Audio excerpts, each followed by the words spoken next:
잠언 8장 17절에 보면 이런 구절이 나옵니다. 나를 사랑하는 자들이 나의 사랑을 입으며 나를 간절히 찾는 자가 나를 만날 것이니라. 그렇다면 여기 나오는 1인칭 단수인 나, 이 나는 누구입니까? 큰 힘을 가지고 있는 어떠한 임금, 군주일까요? 큰 돈을 가지고 있는 어느 기업의 CEO일까요?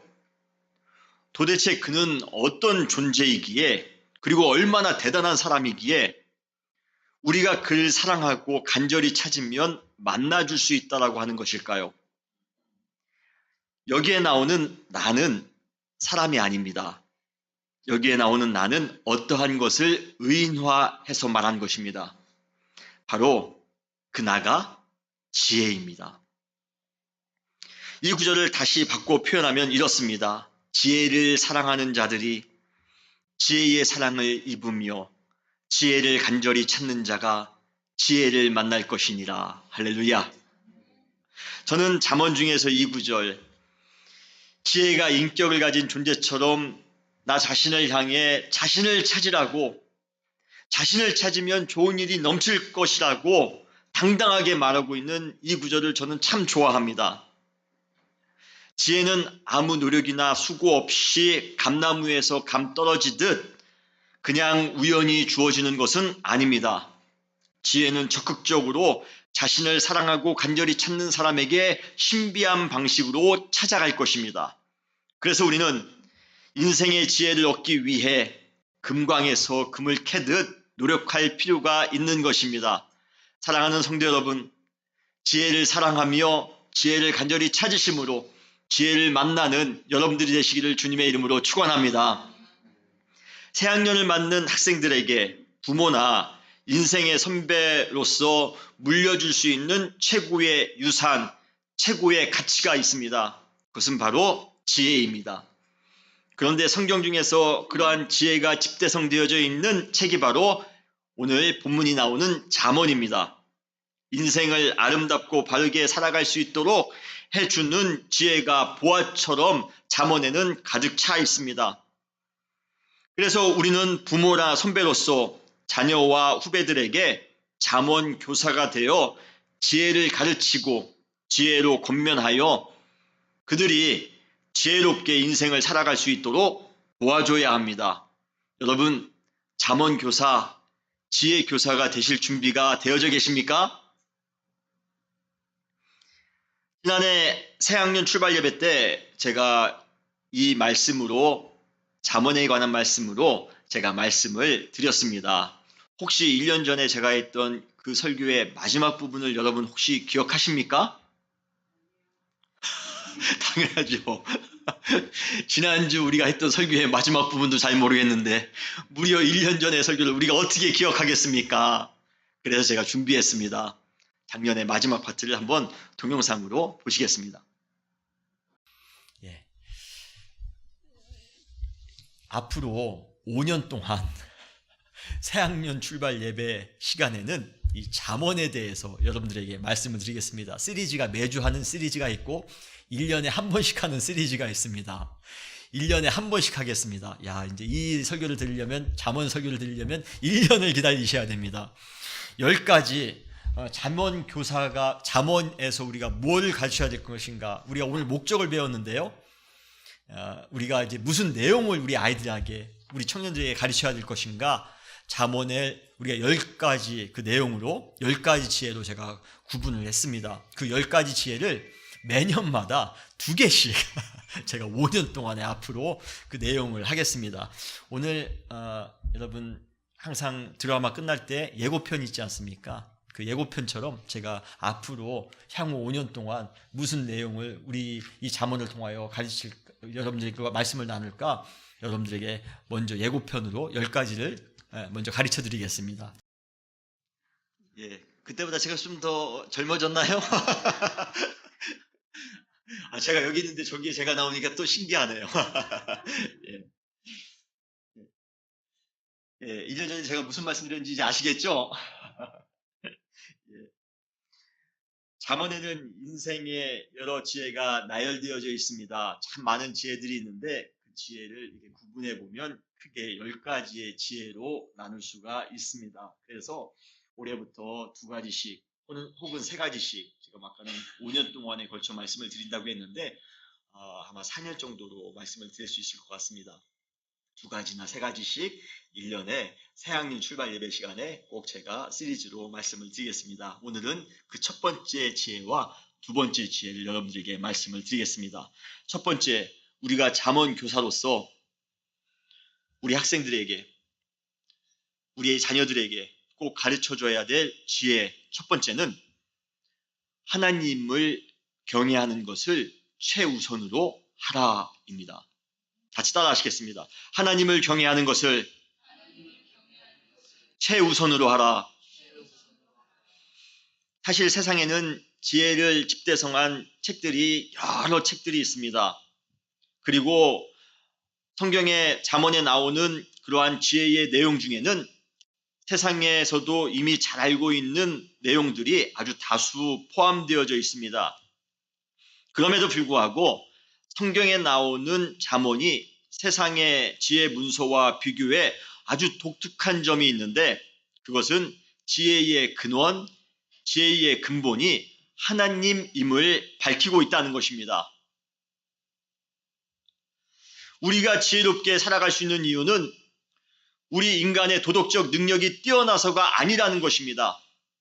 우리가 착하게 태어났기 때문에, 우리가 바르게 교육받았기 때문에 우리가 지혜롭게 살 수 있는 것이 아니라 우리가 지혜롭게 살 수 있는 이유는 하나님을 믿기 때문이라는 것입니다. 여러분 믿으십니까?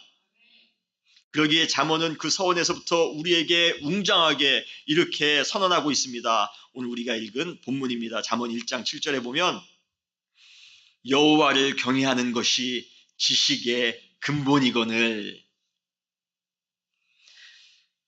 이 구절은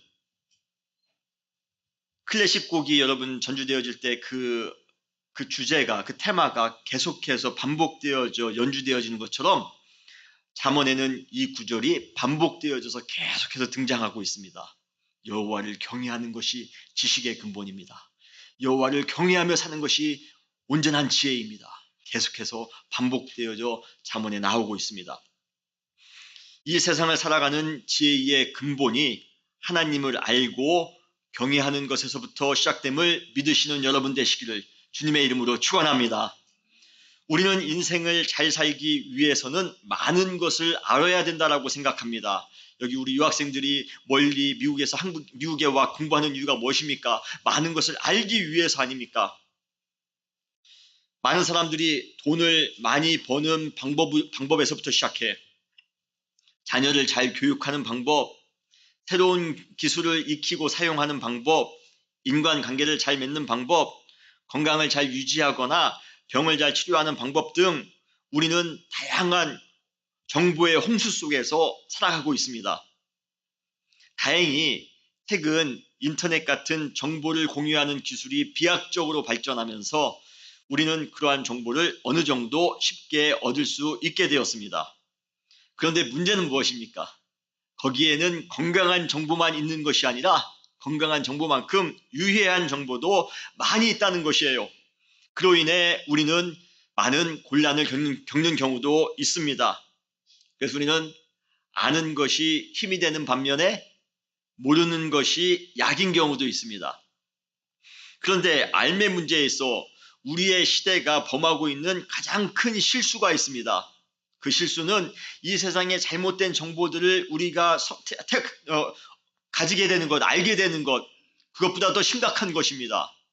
그것은 바로 우리가 반드시 알아야 할 필수적인 것을 알지 못하고 지낸다는 데에 문제가 있습니다. 그것은 무엇입니까? 바로 하나님을 아는 지식입니다.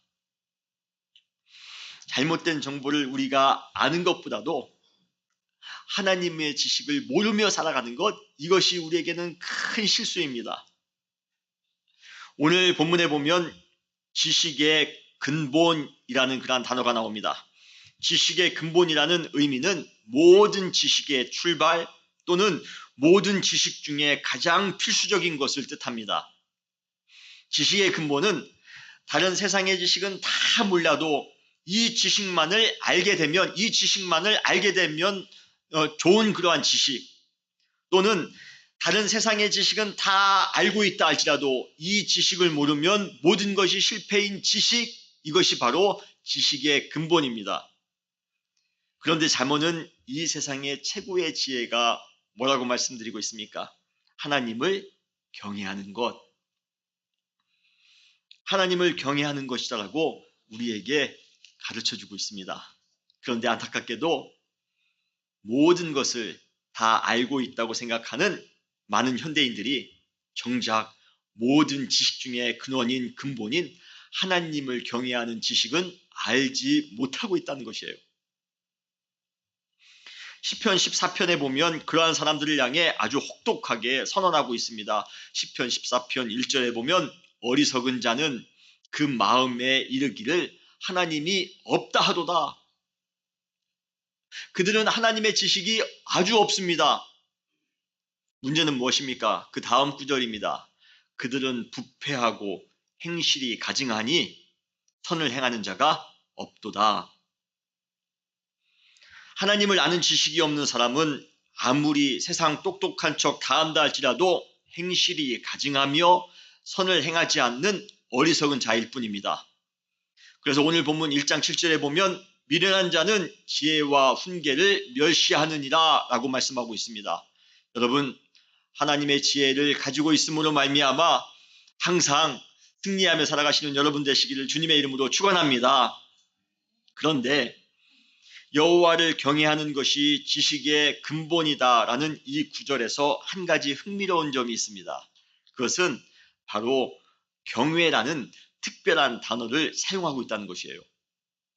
저는 하나님을 경외하는 것, 이 구절 대신에 하나님께 예배하는 것, 하나님께 기도하는 것, 하나님을 찬양하는 것, 하나님을 잘 아는 것, 다양한 표현이 가능합니다. 그럼에도 불구하고 오늘 이 지혜자는 유독 여호와를 경외하는 것, 이 문장을 사용하고 있습니다. 여러분, 경외하다라는 단어가 가지는 제일 표면적인 뜻은 무엇입니까? 바로 두려워하다라는 뜻입니다. 인간이 느끼기 싫어하는 감정 중에 하나가 이 두려움입니다. 두려움을 좋아하는 사람은 이 세상에 한 사람도 없습니다. 사실 평안하다고 할 때 그것은 무언가 안정감을 누리는 기분이라기보다는 두려움이 없는 상태를 의미할 때가 더 많이 있습니다. 그래서 인간은 본능적으로 두려움의 요소를 제거하기 위해 노력합니다. 우리 인류의 발전과 편리는 인간이 두려워하는 것을 없애는 과정에서 얻어지는 경우가 많이 있습니다. 그런데 우리 인간에게 항상 불편함을 가져다주는 두려움이라는 감정을 시편의 지혜자는 하나님을 향한 인간의 감정으로서 아주 적극적으로 사용하고 있습니다. 하나님을 경외하라. 하나님을 두려워하라. 이것이 지식의 근본이다. 그렇다면 두려워하기 싫어하는 인간이, 두려워하는 것을 항상 제거하기 위해 노력하는 우리 인간이 왜 하나님을 두려워해야 합니까? 우리는 논리적으로 이 질문을 하게 됩니다. 고대 이스라엘 개념에 있어 우리 인간이 무언가를 두려워하기 위해서는 한 가지 필요한 전제가 있습니다. 그것은 바로 두려운 대상이 눈앞에 분명히 존재할 때 우리는 두려울 수가 있는 것입니다. 저 평지에 지금 아름다운 꽃이 넘치고 있습니다. 새들이 막 날아다닙니다. 사슴이 뛰어다닙니다. 우리는 그 안에서 두려움을 느끼지 않습니다. 두려운 존재가 없기 때문입니다. 그런데 그 평지에 수많은 적이 대형을 갖추어서 최신식 무기를 장착하고 서 있다고 생각해 보시기 바랍니다. 두려움의 존재가 있는 순간 우리는 두려움을 느끼게 되는 것입니다. 우리는 실제로 존재하지 않는 것을 두려워하지 않습니다. 없는 것을 우리는 왜 두려워하겠습니까?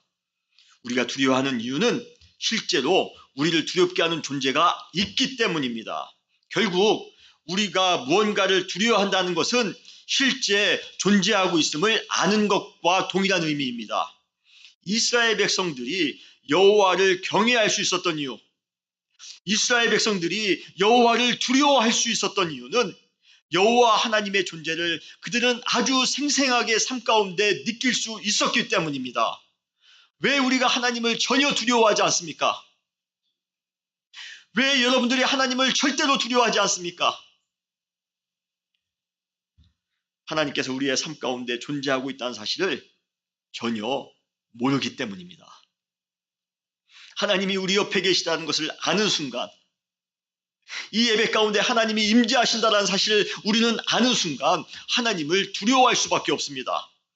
하나님께서 나의 삶 가운데 역동적으로 함께 하심을 믿는 사람은 그분의 위엄과 영광과 거룩과 능력에 압도되어 하나님을 경외할 수밖에 없습니다. 여러분, 하나님이 우리의 삶 가운데 함께 하심을 믿고 그분의 임재하심을 믿고 그분을 경외하며 살아가시는 여러분 되시기를 주님의 이름으로 축원합니다. 하나님을 경외하는 사람은 하나님의 존재가 있음을 아는 사람입니다. 믿는 사람입니다. 하나님의 임재하심에 압도되어 그분을 경외하는 사람은 전적으로 하나님의 뜻을 따라 순종하며 살아가게 될 것입니다. 왜입니까? 그에게 주님께서는 지혜를 주실 것이기 때문입니다.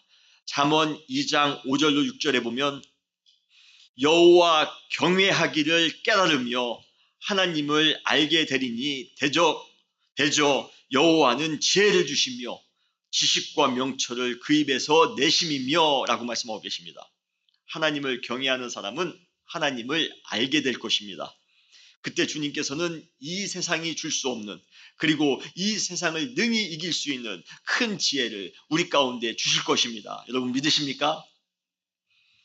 하나님의 임재 앞에 압도되어 하나님을 경외하는 사람은 모든 지혜의 근원 되신 하나님만 의지하며 살아가기에 이제부터는 자기를 의지하며 살지 않을 것입니다.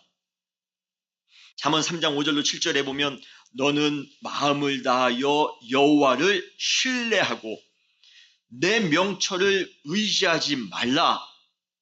너는 범사에 그를 인정하라.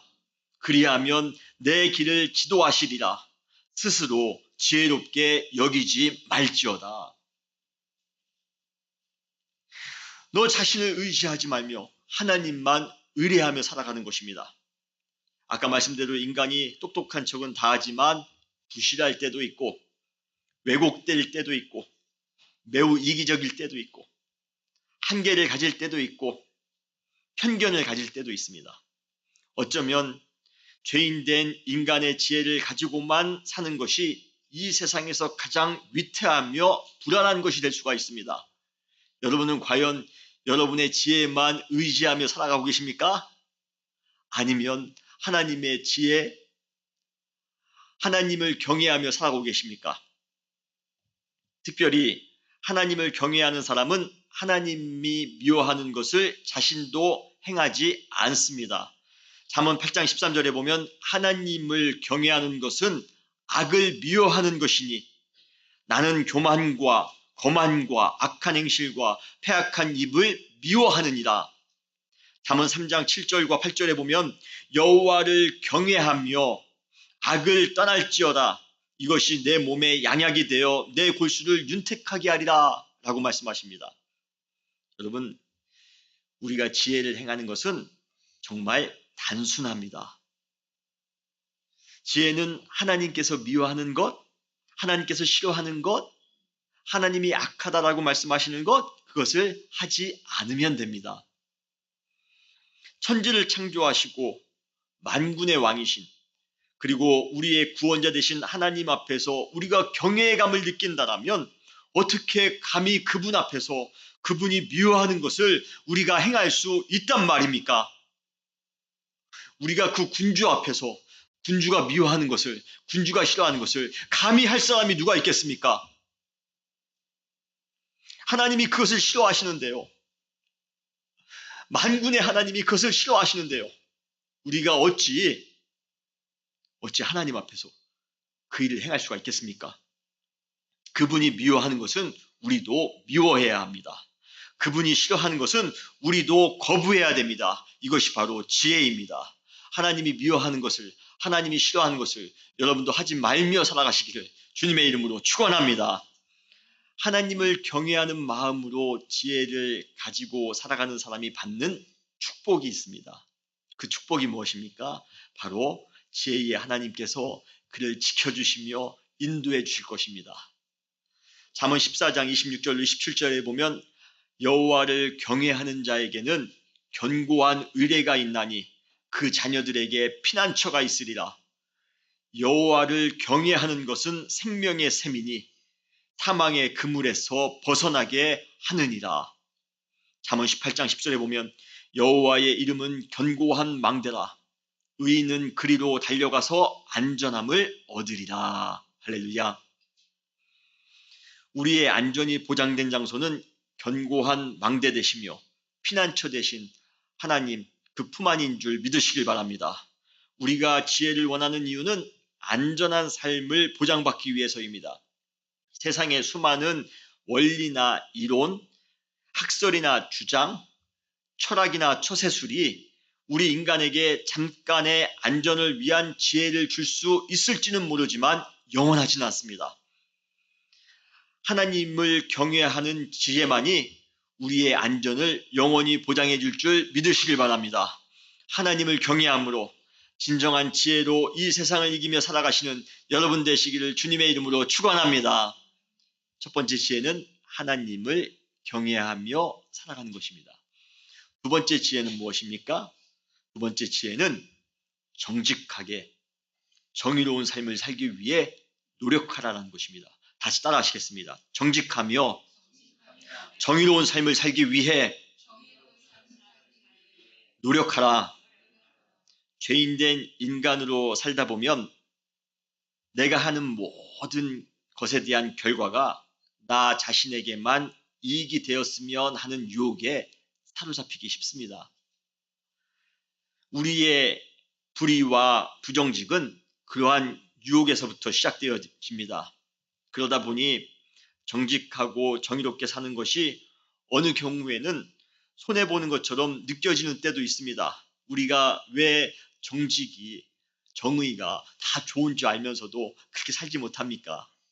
그렇게 살 때 손해볼까 두려운 마음이 우리 가운데 있기 때문입니다. 우리는 과거 어느 시대보다도 편리와 번영의 시대를 살아가고 있습니다. 그런데 우리는 이러한 편리한 시대를 살아가고 있는데 우리는 이러한 번영의 시대, 먹을 것 때문에 어려움이 없는 그러한 시대를 살아가고 있는데 왜 정의와 정직을 행하는 것에 있어서는 전 시대보다도 왜 이렇게 더 불편하며 어려운지 모르겠습니다.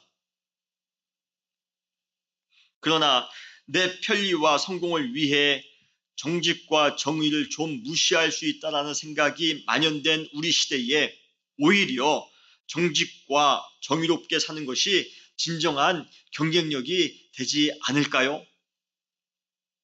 왜냐하면 역사의 방향은 정직과 정의를 행하는 사람들에 의해 주도되기 때문입니다. 만약 누군가 저에게 하나님을 경외하는 지혜를 빼고 한 가지 지혜만을 택해 우리 자녀들이나 우리 후배들에게 가르쳐야 된다고 한다면 저는 정의와 정직한 삶을 가르칠 것입니다. 지금 우리 시대에 가장 희소한 것이 정직과 정의입니다. 그러기에 또한 가장 필요한 것이 정직과 정의의 지혜입니다. 그래서인가요? 잠언에서도 우리에게 정직하며 정의로운 삶을 살기 위해 지혜를 가질 것을 계속해서 강조하고 있습니다. 과연 여러분들은 정직하며 정의로운 삶을 살고 계십니까? 먼저 잠언은 불의하며 부정직한 세계가 얼마나 살만한 곳이 못 되는지를 생생하게 소개하고 있습니다. 잠언 1장 10절로 16절에 보면 내 아들아 악한 자가 너를 꿰일지라도 따르지 말라.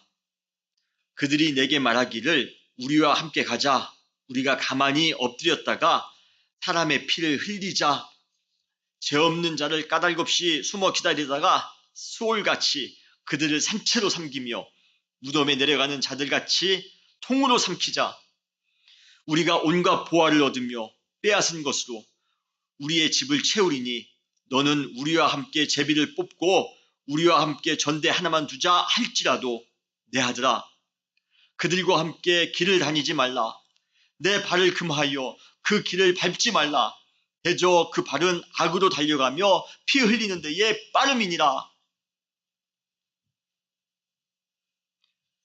정직하지 못하며 불의한 사회는 한마디로 포악과 악랄합니다. 지옥은 불가마와 끓는 기름이 있는 곳이 아니라 불의와 부정직함이 넘치는 곳이 지옥입니다. 우리가 아무리 편리하게 산다고 할지라도, 우리가 아무리 잘 먹고 잘 사는 시대라 할지라도 지금 우리 시대에 불의가 넘치며 정직하지 못한 삶을 살아간다면 이 시대가 지옥입니다. 하나님은 억울함과 원통함으로 가득한 부조리한 세상에서 수많은 사람들이 고통받으며 사는 것을 결코 원치 않습니다. 하나님은 부정과 불의가 넘치는 그 시대를 전혀 원치 않습니다. 저는 우리 청년들을 통하여, 우리 자녀들을 통하여, 그리고 우리 성도님들을 통하여 정의롭고 정직한 삶을 살아가심으로 우리 시대가 천국이 되었으면 좋겠습니다. 우리 시대가 하나님의 나라가 되었으면 좋겠습니다. 정직한 삶, 정의로운 삶을 살아가시는 여러분 되시기를 주님의 이름으로 축원합니다. 정직과 정의는 사람들이 그 땅에서 마땅히 행복하게 거하며 살아갈 수 있도록, 그리고 구원의 길, 선한 길을 걸어갈 수 있도록 하는 동력을 제공해 줍니다. 잠언 2장 20절로 22절에 보면 지혜가 너를 선한 자의 길로 행하게 하며 또 의인의 길을 지키게 하리니 대저 정직한 자는 땅에 거하며 완전한 자는 땅에 남아 있으리라. 그러나 악인은 땅에서 끊어지겠고 간사한 자는 땅에서 뽑히리라. 잠언 11장 5절 6절에 보면 완전한 자의 공의는 자기의 길을 곧게 하려니와 악한 자는 자기의 악으로 말미암아 넘어지리라. 정직한 자의 공의는 자기를 건지려니와 사악한 자는 자기의 악에 잡히리라. 정직한 자, 공의로운 자가 걸어가는 길이 있습니다. 악한 자, 불의한 자가 걸어가는 길도 있답니다. 가끔 부정과 불의를 일삼는 사람이 겉으로 보기에 잘 나가는 것처럼 보일 수 있습니다. 저 사람 매번 부정직하게 살고 있는데, 저렇게 불의를 행하며 살고 있는데 왜 저렇게 잘 나가는 것일까? 우리 가끔 그러한 사람 보지 않습니까? 반면에 정직하고 정의롭게 사는 사람이 겉으로 보기에 불행한 것처럼 보일 수 있습니다. 참 내가 열심히 정직하게 살았는데, 내가 정말 정의롭게 살았는데 왜 이렇게 힘듭니까? 우리는 가끔 그러한 것을 느낄 때가 있습니다. 그러한 결과를 보면 왠지 신앙에 회의적인 마음이 들 때가 있습니다. 그러나 인생은 결코 겉으로 보이는 것만 가지고는 다 모릅니다. 그들이 아무리 세상적으로 성공한 것처럼 보일지라도, 세상적으로 잘 나가는 것처럼 보일지라도 불의한 길을 걸어갈 때 주어지는 영적 피폐함이 있습니다. 공허함, 단절감이 있습니다. 산의 진미를 먹어도 계속해서 느껴지는 허기짐이 있습니다. 좋은 집에 살고 높은 위치에 올라간다 할지라도 항상 불안감이 넘칩니다. 창고에 매번 가득 채우는데도 불구하고 만족함이 느껴지지 않습니다. 여러분, 얼마나 큰 불행입니까?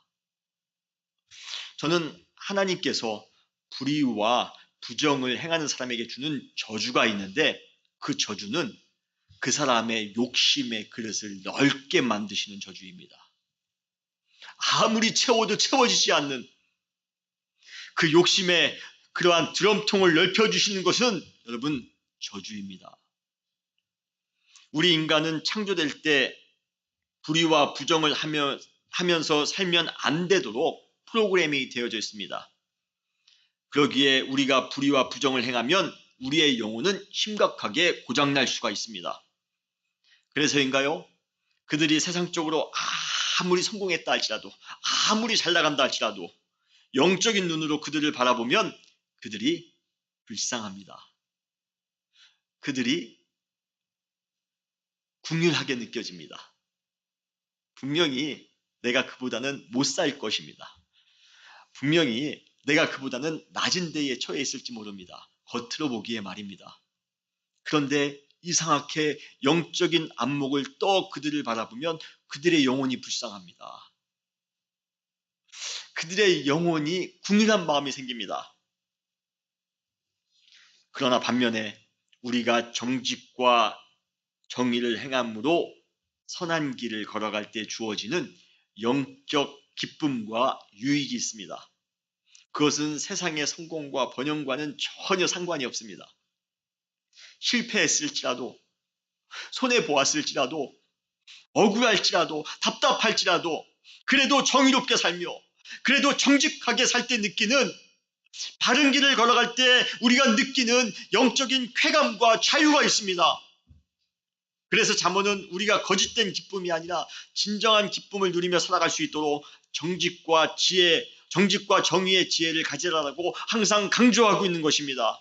여러분 정직하시기 바랍니다. 여러분 공의로우시기 바랍니다. 세상 사람들이, 불의한 사람들이, 부정직한 사람들이 아무리 잘 나간다 할지라도 겉만 보고 판단하지 마시고 하나님은 중심을 보는 하나님이십니다. 끝까지 어떠한 유혹에도 정직하게 살아가시기 바랍니다. 정의롭게 살아가시기 바랍니다. 우리 자녀들에게 꼭 그것을 가르치시기를 바랍니다. 그때 우리 자녀들의 삶이 형통케 됨을 믿습니다. 우리가 정직과 정의를 위한 지혜를 가지고 살아가야 될 이유가 있습니다. 그 이유는 바로 그러한 지혜는 우리의 생명과 깊은 관계가 있기 때문에 그렇습니다. 정직과 정의를 가지고 사는 것이 바로 생명입니다. 잠언 10장 2절에 보면 불의의 재물은 무익하여도 공의는 죽음에서 건지느니라. 공의를 행하는 사람은 생명을 얻게 된다는 것입니다. 잠언 11장 18절로 19절 오늘 본문 말씀이죠. 악인의 싹은 허무하되 공의를 뿌린 자의 상은 확실하니라. 공의를 굳게 지키는 자는 생명에 이르고 악을 행하는 자는 사망에 이르리라. 우리 인간은 당장의 문제에 정말 민감하게 또는 아주 긴밀하게 반응하며 움직입니다. 당장의 이익에 목매다 보면 불의와 부정에 둔감해지기 쉽습니다. 그래서 불의와 부정을 행하면 당장에는 눈에 보이는 결과가 있을지 모릅니다. 우리가 그거 감수하면서 불의를 한 건데요. 우리가 그거 감수하면서 부정을 한 건데요. 당장에는 조금 이익이 있겠죠. 그러나 그 당장의 결과가 우리 인생 전체를 책임지지는 않습니다. 참 두렵죠? 당장에 내가 조금 돈 번 것이, 당장에 내가 조금 높아진 것이 우리 인생 전체를 책임지지는 않는다는 것입니다. 오히려 시간이 갈수록 인생의 결과는 완전히 그리고 극단적으로 뒤바뀔 수 있습니다. 공의를 굳게 지키며 살아가는 사람, 정의롭게 살아가는 사람, 정직한 사람은 생명에 이르고 악을 따르는 사람, 불의한 사람, 부정직한 사람은 사망에 이르느니라. 시간이 지나면 지날수록 조급해지는 쪽은 불의와 부정직한 것을 행한 사람들입니다. 오히려 여유로운 쪽은 정직과 정의를 행하며 살아간 사람들입니다. 지혜는 저 멀리 있는 인생의 끝에 있는 생명을 바라보면서 겸손하게 지금의 현실 속에서 정직과 정의를 행하며 살아가는 것입니다. 여러분, 그러한 지혜를 소유하며 살아가시는 여러분 되시기를 주님의 이름으로 축원합니다. 지금 당장의 문제에 여러분 헷갈려하지 마시고요. 유혹받지 마시고요. 그래도 정직하며 살아갈 때, 그래도 정의를 행하며 살아갈 때 그것이 반드시 우리에게 생명이 됨을 여러분 믿으시며 나아가시는 여러분 되시기를 주님의 이름으로 축원합니다. 하나님께서는 정직하고 정의로운 사람을 찾으십니다. 잠언 15장 9절에 보면 악인의 길은 여호와께서 미워하셔도 공의를 따르는 자는 그가 사랑하시느니라 라고 말씀하십니다.